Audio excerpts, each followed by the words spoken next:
केंद्रीय मंत्री अमित शाह ने सहकारिता को देश की प्रत्येक पंचायत तक ले जाने के लिए विभिन्न कार्य नीति अपनाने की आवश्यकता पर दिया बल।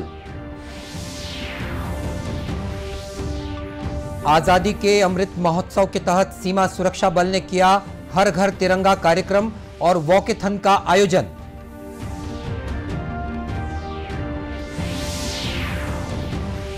प्रदेश के विभिन्न जिलों में बारिश के कारण कई नदी नाले उफान पर।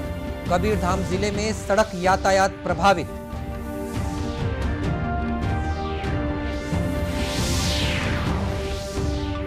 और सुपोषण अभियान के तहत महिलाओं को उनके घरों और कार्यस्थल पर उपलब्ध कराया जा रहा है पोषण आहार।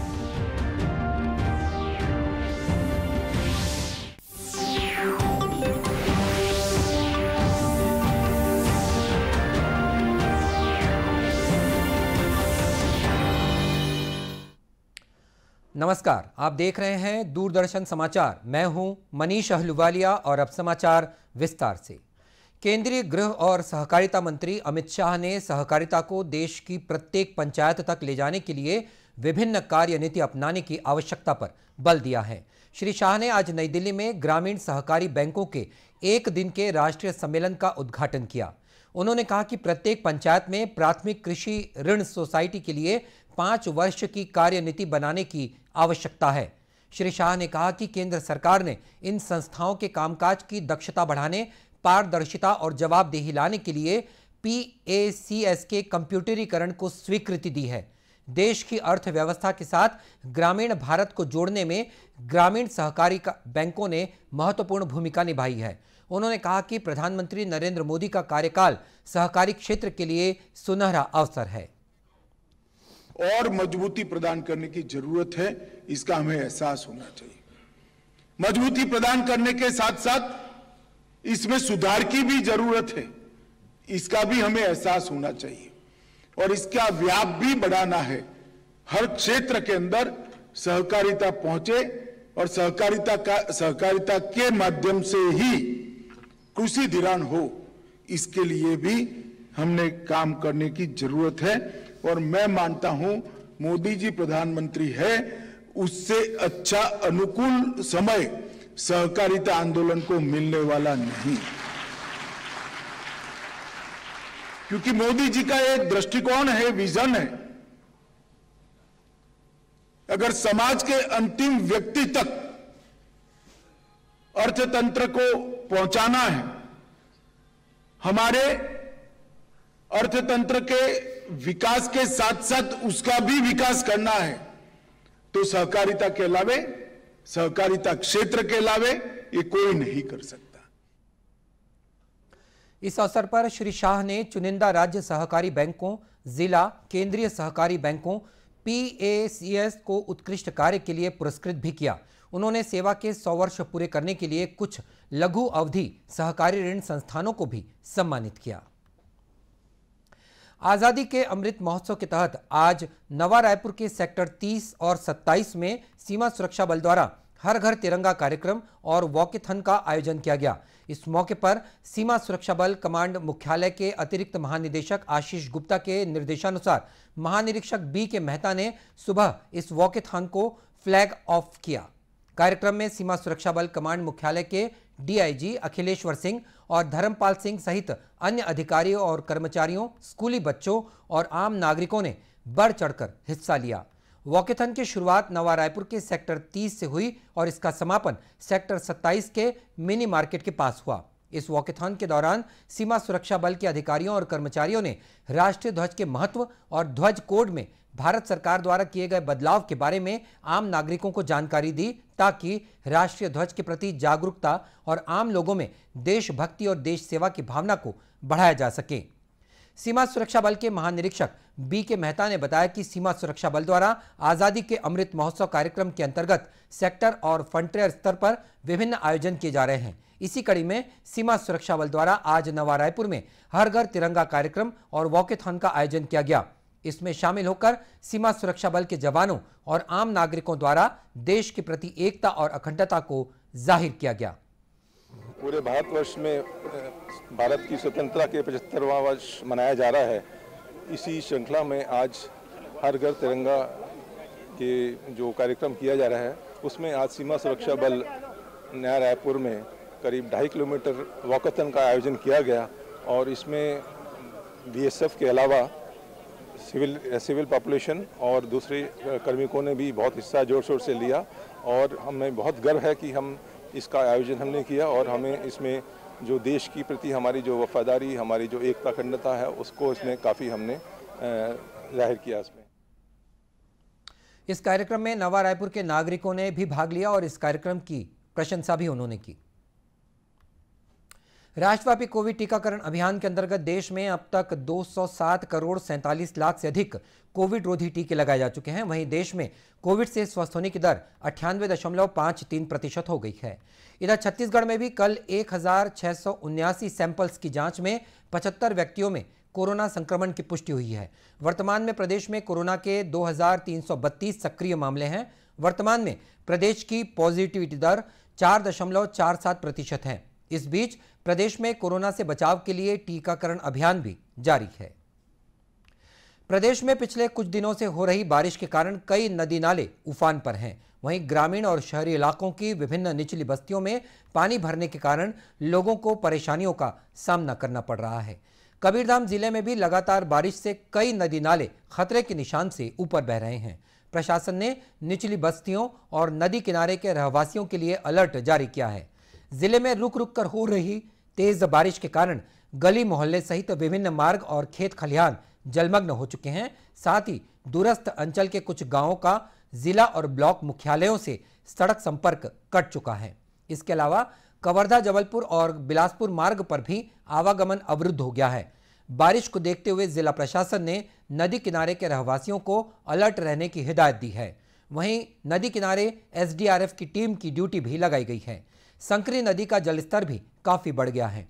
इसी तरह प्रदेश के अन्य जिलों में भी बारिश के कारण बाढ़ की स्थिति निर्मित हो गई है। हालांकि कुछ इलाकों में बारिश की गतिविधियां कम होने से लोगों को कुछ राहत मिली है।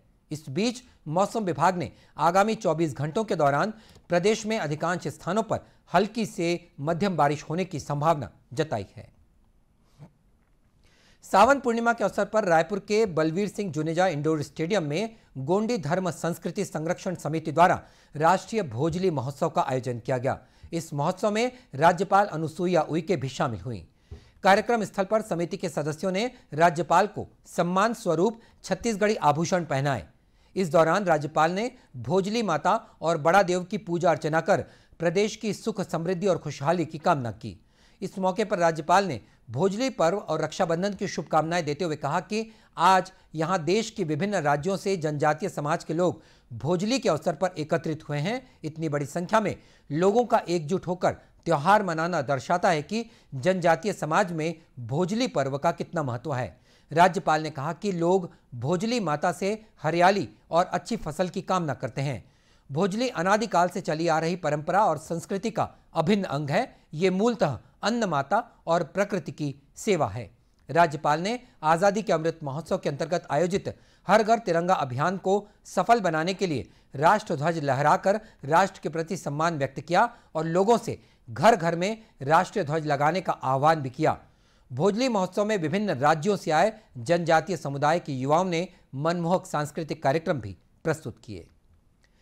राजधानी रायपुर के शहीद स्मारक भवन में मिनी माता स्मृति दिवस और प्रतिभा सम्मान समारोह का आयोजन किया गया। गुरु घासीदास साहित्य और संस्कृति अकादमी तथा प्रगतिशील छत्तीसगढ़ सतनामी समाज द्वारा आयोजित समारोह में मुख्यमंत्री भूपेश बघेल ने प्रथम महिला सांसद मिनी माता की 50वीं पुण्यतिथि पर डाक विभाग द्वारा जारी विशेष आवरण का विमोचन किया। इस मौके पर मुख्यमंत्री ने कहा कि मिनी माता का व्यक्तित्व अतुलनीय था। सरल और सहज व्यक्तित्व की धनी मिनी माता ने अपना पूरा जीवन मानव सेवा के लिए समर्पित कर दिया। दलितों के नागरिक अधिकारों की रक्षा के लिए अस्पृश्यता निवारण अधिनियम को संसद में पारित कराने में उन्होंने महती भूमिका निभाई। बाल विवाह और दहेज प्रथा के विरोध में उन्होंने समाज से लेकर संसद तक अपनी आवाज उठाई। मुख्यमंत्री ने कहा कि मिनी माता ने महिला अस्मिता को एक नई ऊंचाई दी है। अपने प्रखर नेतृत्व क्षमता की बदौलत राष्ट्रीय नेताओं के बीच उनकी एक अलग पहचान थी। दलित शोषित समाज ही नहीं, सभी वर्गों ने उनके नेतृत्व को मान्य किया था। छत्तीसगढ़ की प्रथम महिला सांसद के रूप में उन्हें दलितों और महिलाओं के उत्थान के लिए किए गए कार्यों के लिए सदा याद किया जाएगा। उल्लेखनीय है कि मिनीमाता वर्ष 1951 से 1971 तक सांसद के रूप में लोकसभा की सदस्य रहीं। इस कार्यक्रम में नगरीय प्रशासन मंत्री डॉक्टर शिव कुमार डहरिया भी मौजूद थे। सुपोषण अभियान के तहत प्रदेश में कई तरह की अनूठी पहल की जा रही है। इसी कड़ी में कोरिया जिले में आंगनवाड़ी कार्यकर्ताओं द्वारा टिफिन के माध्यम से आंगनवाड़ी केंद्रों के अलावा कामकाजी महिलाओं को भी उनके कार्यस्थल और खेतों पर गर्म भोजन उपलब्ध कराया जा रहा है। मुख्यमंत्री सुपोषण अभियान के तहत बच्चों, गर्भवती महिलाओं और शिशुवती माताओं को गर्म भोजन दिया जाता है। जिला पंचायत के मुख्य कार्यपालन अधिकारी कुणाल दुदावत ने बताया कि मुख्यमंत्री सुपोषण अभियान के तहत कामकाजी महिलाओं के सुपोषण में बाधा न आए, इसीलिए आंगनवाड़ी कार्यकर्ताओं द्वारा टिफिन के माध्यम से उन्हें कार्यस्थल पर ही गर्म भोजन उपलब्ध कराया जा रहा है। मुख्यमंत्री सुपोषण अभियान के अंतर्गत आंगनवाड़ी कार्यकर्ताओं ने, आंगन सेक्टर के सुपरवाइजरों ने नवाचार करते हुए जिले में जो महिलाएं रोपा लगाने के लिए जाती हैं वो आंगनवाड़ी में खाने के समय पे उपस्थित नहीं हो पाती हैं। उनको जो है माताओं को, एनीमिक महिलाओं को गर्म भोजन देने के लिए टिफिन के माध्यम से उनको जो है गर्म भोजन दिया जा रहा है, ताकि सुपोषण में किसी भी प्रकार की बाधा न आए और सुपोषण की पहल हमारी कामयाब रहे। और इस बारे में आंगनवाड़ी कार्यकर्ता सिंगारोबाई ने बताया कि सुपोषण अभियान के अंतर्गत एनीमिक महिलाओं को कार्यस्थल पर जाकर टिफिन के माध्यम से पोषण आहार उपलब्ध कराया जा रहा है। एनीमिक माताओं को सुपोषण अभियान के तहत खाना दिया जाता है। उसमें जो महिला काम करने जाती हैं उनको खेत में जाकर टिफिन पहुंचाते हैं और जो महिला घर में रहती हैं वो रोज केंद्र में आती हैं। उल्लेखनीय है कि सुपोषण थाली के माध्यम से आंगनवाड़ी केंद्रों में एनीमिक, गर्भवती तथा शिशुवती माताओं को सप्ताह में 5 दिवस पोषण युक्त आहार दिया जाता है। आजादी के लिए भारत का शानदार संघर्ष आधुनिक विश्व के महानतम संघर्षों में से एक है। दूरदर्शन समाचार इतिहास की धारा बदलने वालों की झलक रोजाना आपके लिए लेकर आ रहा है। आज की कड़ी में हम स्वतंत्रता सेनानी बंधु सिंह श्रीनेत्र को याद कर रहे हैं।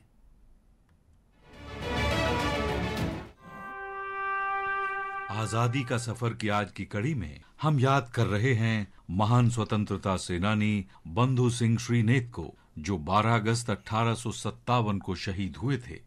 उन्होंने अंग्रेजों के खिलाफ आजादी की पहली लड़ाई में उत्तर प्रदेश के गोरखपुर क्षेत्र से भाग लिया। बंधु सिंह का जन्म 1 मई 1833 को पूर्व डुमरी रियासत में हुआ था, जो अब उत्तर प्रदेश में है। उन्होंने गुरिल्ला युद्ध तकनीक से अंग्रेजों के खिलाफ संघर्ष किया। कहा जाता है कि वे शत्रुओं का सिर काटकर तारकुला देवी मंदिर में चढ़ाया करते थे।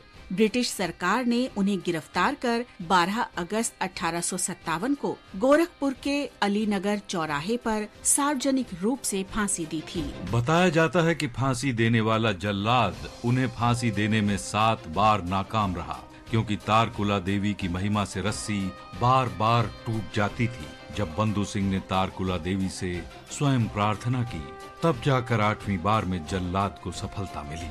उत्तर प्रदेश के चौरी चौरा में तारकुला देवी के मंदिर के निकट शहीद बंधु सिंह के सम्मान में एक स्मारक बनाया गया है, जहां हर साल मेला लगता है और लोग देश के इस महान सपूत को श्रद्धा सुमन अर्पित करते हैं। इस महान स्वतंत्रता सेनानी को शत शत नमन। आज हम स्वतंत्रता सेनानी अजमीर को भी याद कर रहे हैं, जिन्होंने 1857 में आजादी की पहली लड़ाई में भाग लिया था। अजमीर ने आंदोलनकारियों का एक समूह बनाया और बॉम्बे प्रेसिडेंसी के विभिन्न स्थानों में ब्रिटिश सेना से मोर्चा लिया। एक हमले के दौरान उन्हें गिरफ्तार कर लिया गया और ब्रिटिश शासन के खिलाफ विद्रोह भड़काने के आरोप में उन पर मुकदमा चलाया गया। उन्हें 10 साल के सश्रम कारावास की सजा देकर अंडमान द्वीप भेज दिया गया। वहां कारागार में ही 12 अगस्त 1859 को उनकी मृत्यु हो गई। इस महान देशभक्त को हमारी भावभीनी श्रद्धांजलि। ये थी कहानी आज़ादी के महानायक बंधु सिंह श्रीनेत्र की। और इस बुलेटिन में इतना ही। इसी के साथ ये समाचार बुलेटिन समाप्त हुआ। नमस्कार।